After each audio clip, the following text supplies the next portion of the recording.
सुरुवात करतोय महत्त्वाच्या बातमीनं। मुंबई आणि उपनगरांमध्ये सलग दुसऱ्या दिवशीही दमदार पाऊस सुरू आहे। दादर, परेल, लालबागमध्ये जोरदार पाऊस सुरू आहे। मुलुंड, ठाणे आणि कल्याणमध्येही पावसाचा जोर कायम आहे। रात्रभर सुरू असलेल्या जोरदार पावसामुळे मुंबईच्या अनेक सखल भागांमध्ये पाणी साचलंय, त्यामुळे वाहतुकीवर परिणाम झाल्याचं पाहायला मिळतंय। त्याचबरोबर पावसामुळे मुंबईच्या लाईफलाईनवरही परिणाम झालेला पाहायला मिळतोय। लोकलची वाहतूक धीम्या गतीनं सुरू आहे। सीमा दाते आपली प्रतिनिधी आपल्या सोबत आहे। सीमा, आज सलग दुसऱ्या दिवशी मुंबईमध्ये पावसाचा जोर कायम आहे आणि त्याचा परिणाम रस्ते आणि रेल्वे वाहतुकीवर झाल्याचं पाहायला मिळतंय। वाहतूक धीम्या गतीनं सुरू आहे। नक्कीच आपण जर पाहिलं तर काल रात्रीपासूनच एकच मध्यरात्रीपासून मुंबईमध्ये रिमझिम पाऊस सुरू होता। मात्र आता पहाटेनंतरच मुसळधार पाऊस जो आहे तो मुंबईत सुरू झालेला आहे। त्यामुळे मुंबई आणि उपनगरात आपण जर पाहिलं तर अनेक सखल भागामध्ये पाणी साचलेलं दिसतंय। रात्रीपर्यंत म्हणजे 6 वाजेपर्यंत पावसाची नोंद आपण जर पाहिली तर मुंबई शहराची 44.72 आहे आणि त्याचबरोबर पूर्व उपनगरामध्ये 72.71 मिलीमीटर आहे। तर पश्चिम उपनगरामध्ये आतापर्यंत 74.21 मिलीमीटर पाऊस झालेला आहे। मात्र मुंबईतल्या अनेक सखल भागात आपण पाहिलं तर मुसळधार पावसानंतरच पाणी साचायला सुरुवात झालेली आहे। मग दादर असेल, परेल असेल किंवा हिंगणघाटाचा परिसर असेल।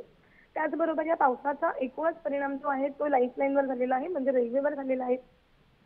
ते मुसळधार पाऊस झाल्यानंतर एकूणच सेंट्रल रेल्वेची वाहतूक जी आहे ती सध्या 5 ते 10 मिनिटं उशिराने सुरू आहे। तर पश्चिम रेल्वेची वाहतूक आहे ती देखील उशिराने सुरू आहे। आणि त्याचबरोबर सगळ्यात मोठा परिणाम जो झालाय तो हार्बर मार्गावरती झालाय, कारण हार्बर मार्गाची वाहतूक जी आहे ती 10 ते 15 मिनिटं उशिराने सुरू आहे। नेहमीच आपण बघतोय की हार्बर लाईनवरती कुर्ला, मानखुर्द आणि गोवंडी हा सगळा परिसर जो आहे तो नेहमीच रिमझिम पाऊस जरी झाला तरी देखील पाण्याखाली जातो आणि त्यामुळे आज देखील पहाटेपासून जो मुसळधार पाऊस सुरू आहे त्याच्यामुळे हार्बर लाईनची वाहतूक जी आहे ती 10 ते 15 मिनिटं उशिराने सुरू आहे। वैशाली, नक्कीच धन्यवाद सीमा दिलेल्या सविस्तर माहितीसाठी। या संदर्भातले अपडेट्स वेळोवेळी तुमच्याकडून जाणून घेणार आहोत।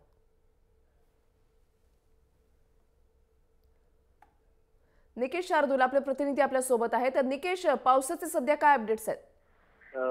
वृषाली, काल संध्याकाळपासून जी आहे ती ठाण्यामध्ये पावसाला जी सुरुवात चालू होती।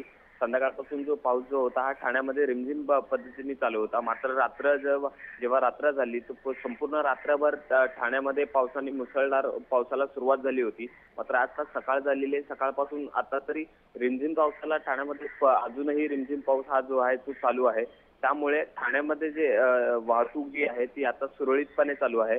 पण जर पाऊस आपण बघितला तर रिमझिम पडून तो मध्येच मुसळधार पावसाला ही सुरुवात होते। तोपर्यंत आता तरी सर्व इथे ठाण्यामध्ये वाहतूक जी आहे ती सुरळीत चाललेली आहे। जर ही सतत जर पाऊस जर असा रिमझिम किंवा मुसळधार असा मध्ये जर पडला तर कुठेतरी ठाणेकरांचं जे जनजीवन आहे ते विस्कळीत होऊ शकतं आणि ठाण्यामध्ये काही सखोल भागामध्ये पाणी भरण्याची देखील शक्यता आहे। वृषाली, निकेश, आता सेंट्रल रेल्वेवर नेमका याचा काही परिणाम झाल्याचं पाहायला मिळतंय। रेल्वेची वाहतूक नेमकी कशा पद्धतीने सुरू आहे?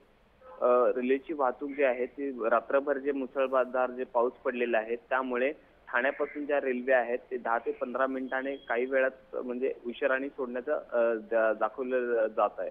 वृषाली, नक्कीच धन्यवाद निकेश दिलेल्या सविस्तर माहितीसाठी। महत्त्वाची आणि मोठी बातमी आपण पाहताय। मुंबईसह उपनगरांमध्ये मुसळधार पावसाला सुरुवात झालेली आहे। आज सलग दुसऱ्या दिवशी मुंबई आणि उपनगरामध्ये पावसाने जोर धरलेला आहे। महत्त्वाची आणि मोठी बातमी, काही सखल भागांमध्ये पाणी साचलेलं आहे। वाहतूक जी आहे मग ती रस्ते वाहतूक असो किंवा रेल्वे वाहतूक ही धीम्या गतीनं सुरू आहे। लोकल आणि रस्ते वाहतूक धीम्या गतीनं सुरू आहे।